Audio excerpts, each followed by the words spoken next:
There are moments when you stop playing the game everyone else is playing. You pause, you look around, and suddenly you notice something strange. Everyone is moving according to rules no one wrote down, rules no one agreed to, rules that appeared one day and quietly took over every choice, every dream, every quiet moment of doubt. And you wonder, when did this begin? When did life become a game we forgot we were playing? Martin Heidegger spent his life asking a question most people avoid. What does it mean to exist? Not to live, not to survive, not to succeed, but to truly be. And what he discovered was both liberating and terrifying. He found that most of us never actually exist. We play, we perform, we follow scripts written by a world that never asked us what we wanted. We move through life like actors who've forgotten they're on stage, convinced the role is who we are. But here's where it gets dangerous. The moment you see this, the moment you recognize the game, you can't unsee it. You start noticing the patterns, the invisible pressures, the silent agreements everyone pretends are natural. You see how people chase things they don't want, fear things that don't matter, and build entire lives around avoiding a single question: who am I when no one is watching? And this is the paradox Heidegger uncovered. To win the game of life, you must first realize you've been losing at a game you never chose to play. And then you must decide, do I keep playing by rules that were never mine? Or do I step into something more honest, more terrifying, more real? Let me tell you what he saw, let me show you the game, and then let me show you how to win it. Most people live what Heidegger called das Man, the they, not a person, not an enemy, just them. The invisible crowd. The voice that whispers, this is how it's done, this is what matters, this is who you should be. And the frightening part? You can't see them, you can't point to them, but you feel their weight every single day. When you were young, someone told you what to study, not because it fit you, but because it fit the game. When you grew older, someone told you what success looks like, not your success, their version of it, a house, a title, a certain kind of relationship, a certain kind of happiness. And slowly, without noticing, you started measuring your life against a scorecard you never designed. You started asking, am I good enough? Am I ahead or behind? Am I winning? But here's what Heidegger understood. The question itself is the trap, because the moment you ask if you're winning, you've already accepted that life is a competition. You've already agreed to play a game where the rules are designed to make you feel incomplete, where the finish line moves every time you get close, where winning means becoming someone you were never meant to be. I once knew someone who spent 20 years building a career everyone admired. High status, high income, high respect. And one morning, sitting in a meeting, they felt something crack inside. Not loudly, not dramatically. Just a quiet realization. I don't care about any of this. And the terrifying part wasn't the realization itself, it was the question that followed. If I don't care about this, then who have I been for the last 20 years? This is what Heidegger called fallenness. Not a moral failure, not a sin. Just the human tendency to fall into the world, to let the world decide who we are, to drift through life on autopilot, making choices that feel inevitable, but were never truly ours. And the cruelest part, it doesn't feel wrong, it feels normal, it feels safe. It feels like everyone else is doing the same thing, so it must be right. But safety is not the same as truth, and normal is not the same as alive. Because here's what happens when you live according to das Man. You start speaking in phrases you didn't create. That's just how things are. You have to be realistic. Everyone does it this way. You start making decisions based on fear of judgment rather than genuine desire. You start avoiding discomfort not because it's dangerous, but because it's unfamiliar. And slowly and perceptibly, you stop being a person and become a reflection, an echo, a copy of something that was never real to begin with. And the worst part? You can't see it happening, because everyone around you is playing the same game, using the same script, chasing the same hollow victories, so it all feels right. Until one day it doesn't. Until one day you wake up and realize you've been living someone else's life, making someone else's choices, feeling someone else's feelings, and the person you were supposed to become, the person you could have been, is buried so deep you're not sure they still exist. This is the danger Heidegger warned about, the danger of forgetting that you exist, Not just biologically, not just socially, but existentially. The danger of spending your entire life preparing to live and then never actually living. But here's where the game changes. Here's where it gets interesting. Because Heidegger didn't just show us the problem. He showed us the exit, and it begins with the strangest, most uncomfortable tool we have: death.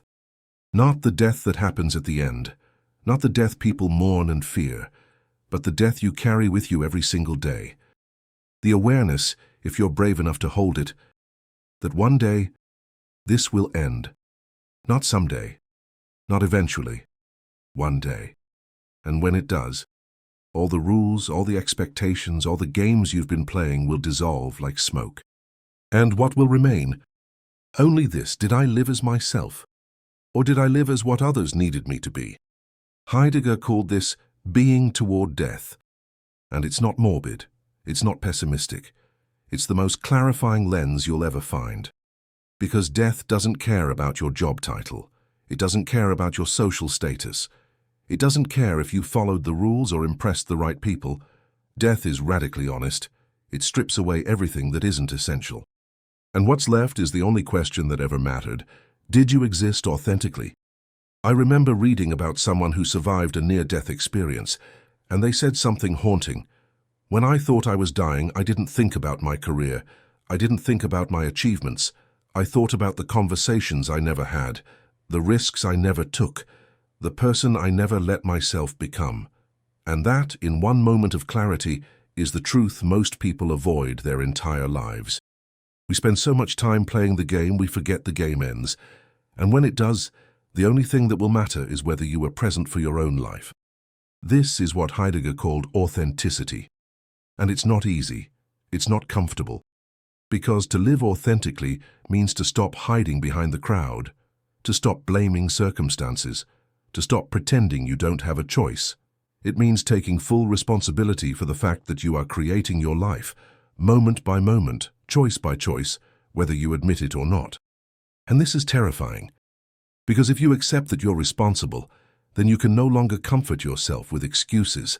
You can no longer say, "I had no choice," or "It's just the way things are." You have to face the weight of your own freedom. And freedom, real freedom, is the heaviest thing a human being can carry. But it's also the only thing that makes life worth living. Because here's the paradox. The game you've been playing was designed to keep you safe, to keep you small, to keep you acceptable.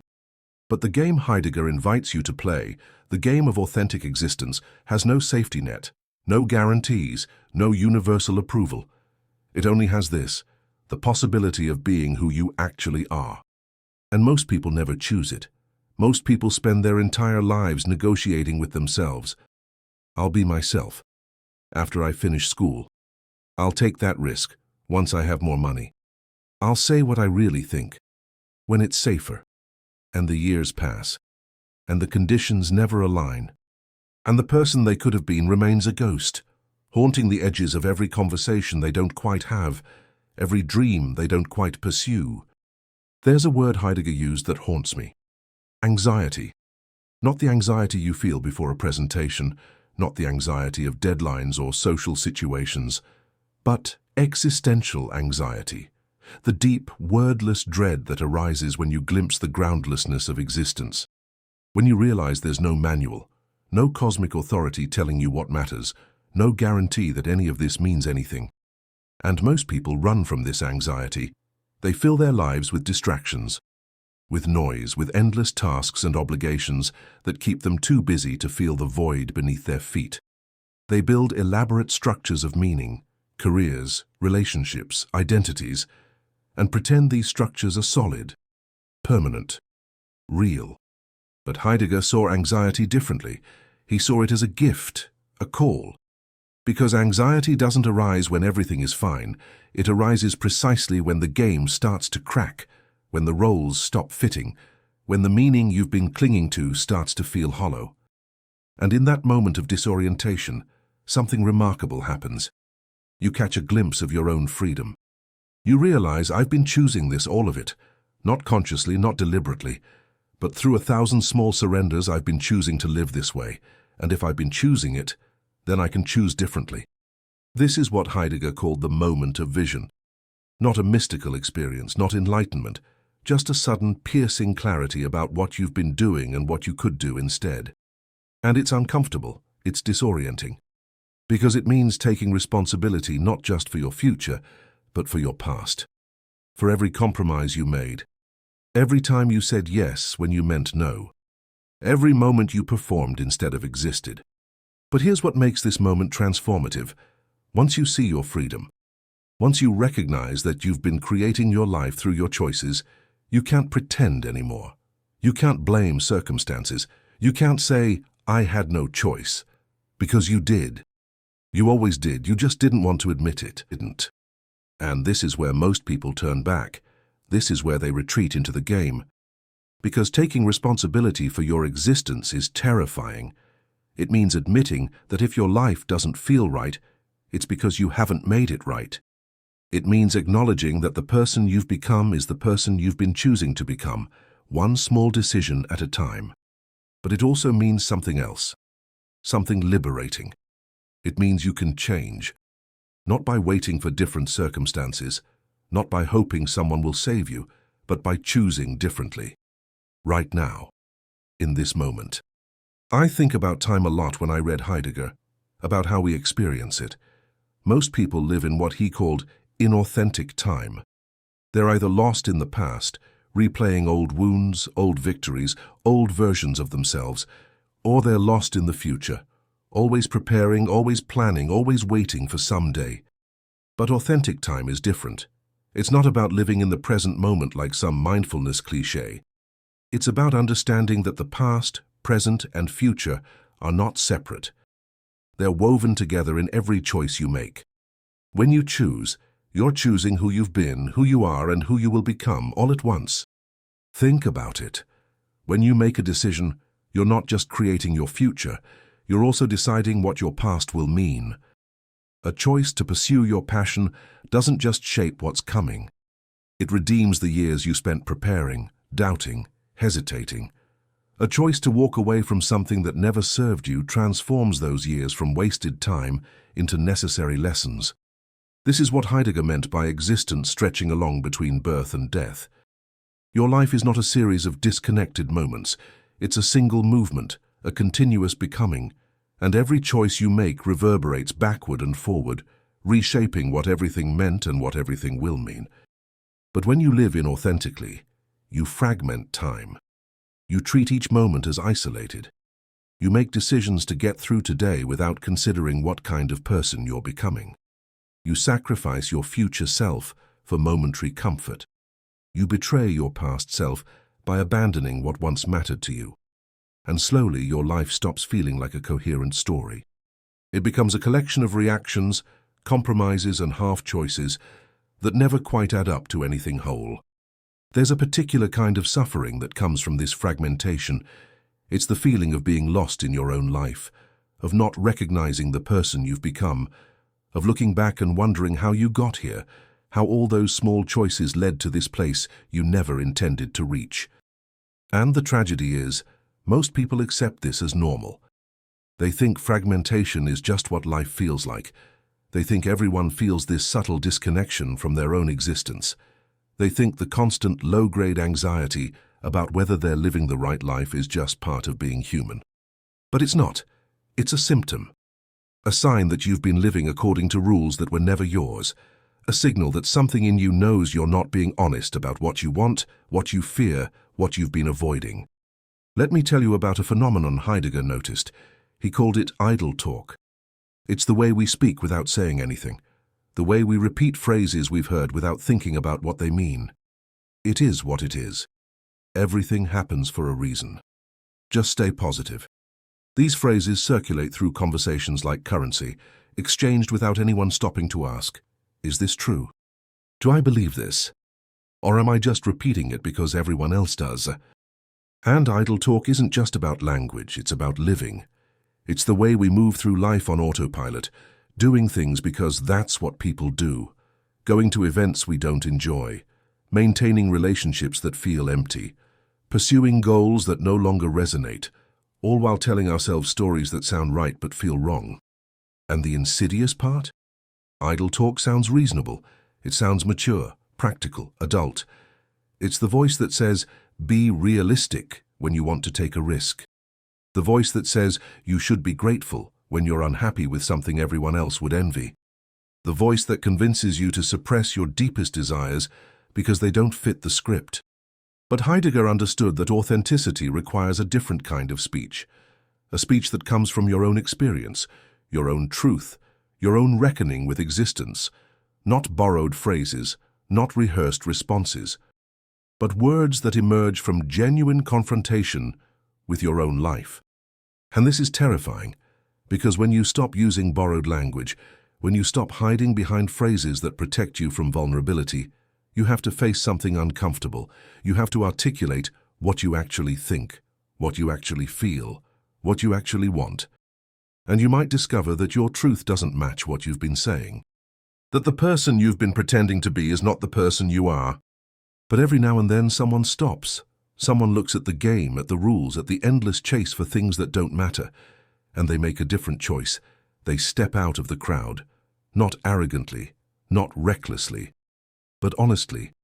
And what happens next is something the world wasn't prepared for.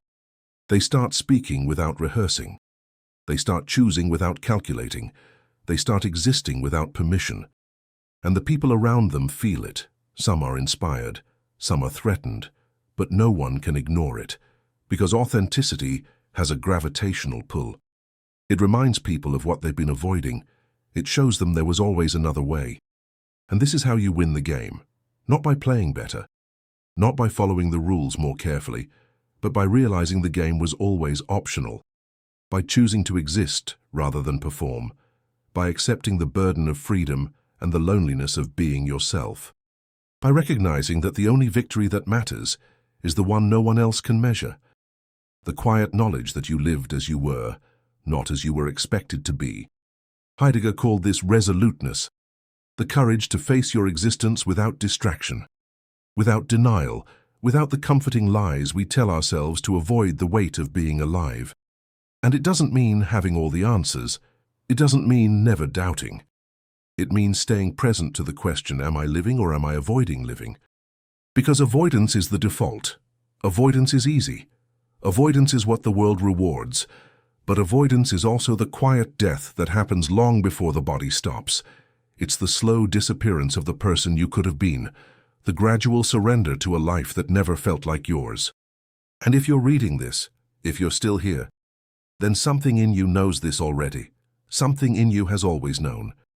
You've felt the gap between who you are and who you pretend to be. You've felt the weight of living according to rules you never chose.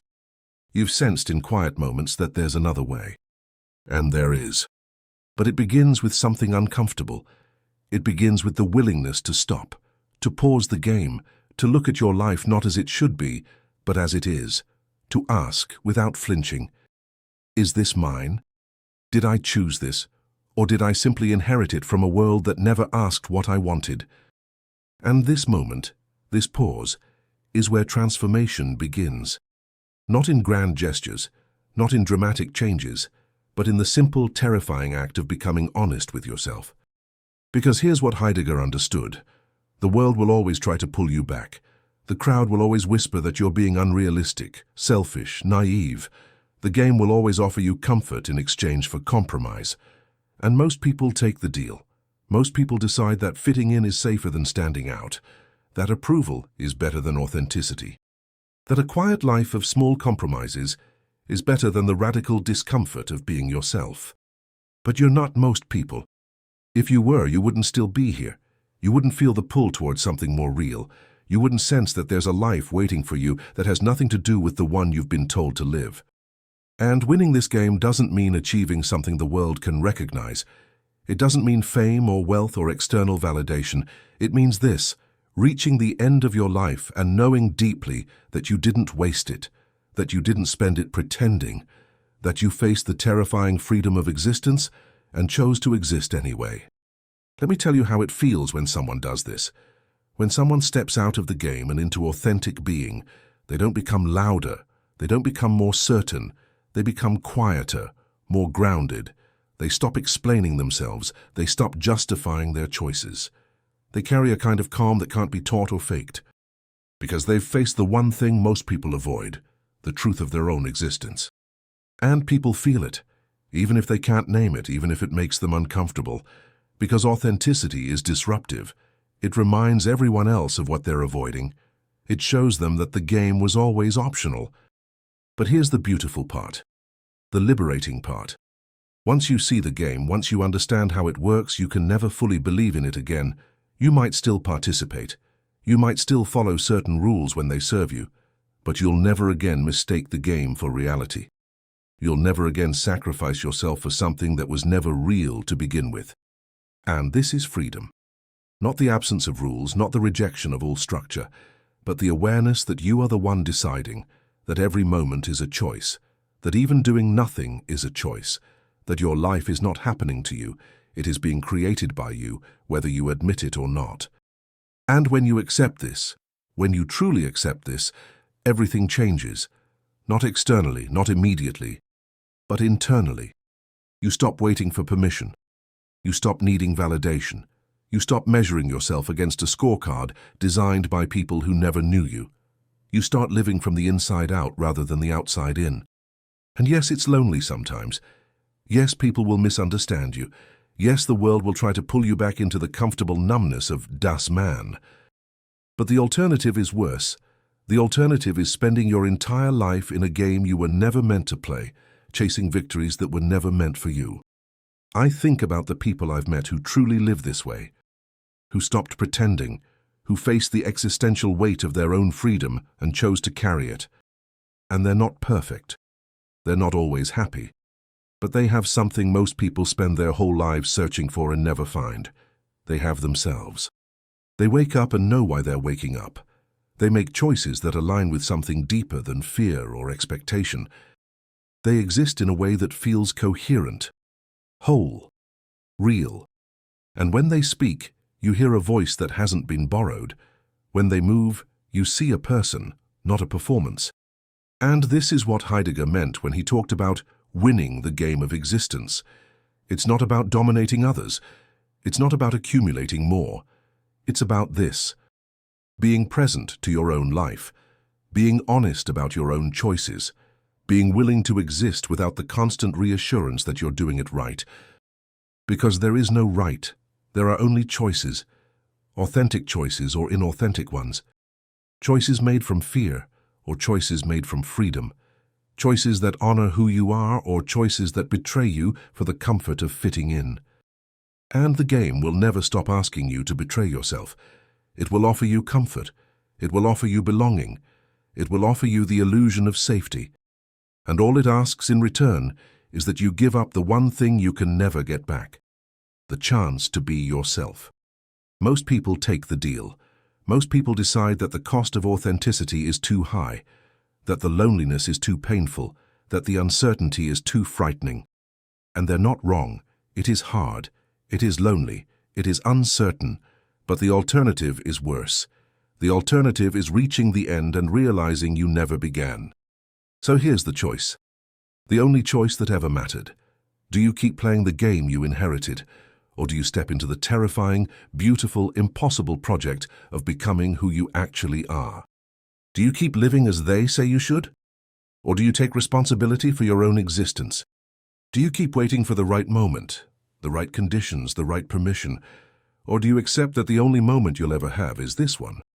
Because life doesn't wait. Death doesn't negotiate. And the game will keep playing whether you're conscious of it or not. The only question is, will you be present for your own life? Or will you let it happen to someone who was never really you? Heidegger didn't offer easy answers.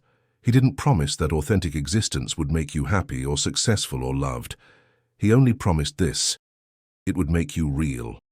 And in a world of performances, of scripts, of lives lived according to someone else's rules, being real is the rarest, most courageous thing you can do.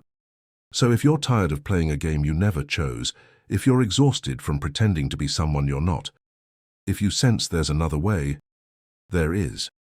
But it begins with something uncomfortable. It begins with stopping, with looking, with asking the question most people avoid their entire lives: who am I when I stop trying to be what everyone else needs? And the answer to that question, the real, honest, terrifying answer, is where your life begins. It's not the life you were given, not the life you were told to live, but the life you've been carrying inside you all along, the one that's been waiting, patiently, for you to be brave enough to choose it.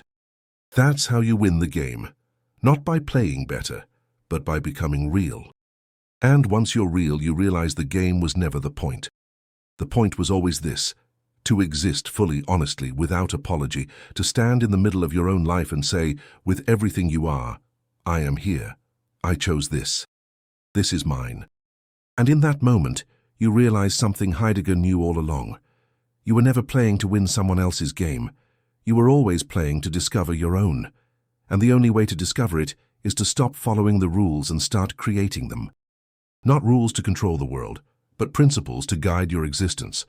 Not strategies to impress others, but choices that honor who you are. Not a life designed to look good from the outside, but a life that feels true from the inside. This is the game worth playing. The only game that matters. The game of becoming yourself in a world that wants you to be everyone else. And yes, it's hard. Yes, it's lonely. Yes, it will cost you things you thought you needed. But it will give you the one thing you can never buy, never fake, never find, by following someone else's path, the chance to be alive. Truly alive. Not just existing, not just surviving, but living as the person you were always meant to be.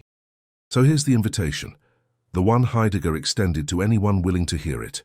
Stop playing the game you were given, stop living the life you inherited, stop pretending the rules were ever yours, and step into the terrifying freedom of your own existence. Choose, create, become. Because in the end, the only thing you'll regret is the life you didn't live, the person you didn't become, the truth you didn't speak. And the only way to avoid that regret is to start now. Not when it's comfortable, not when it's safe. Now. Because now is all you have, and life is not a rehearsal, and death is coming whether you're ready or not. And the only question that will matter when it arrives is this: did you live? Really live? Or did you spend your whole life preparing to live and never quite begin? That's the game. That's the choice. That's the only thing that was ever at stake. And if you're brave enough to choose yourself, if you're willing to carry the weight of your own freedom, if you can face the terrifying possibility that you are responsible for who you become, then you've already won.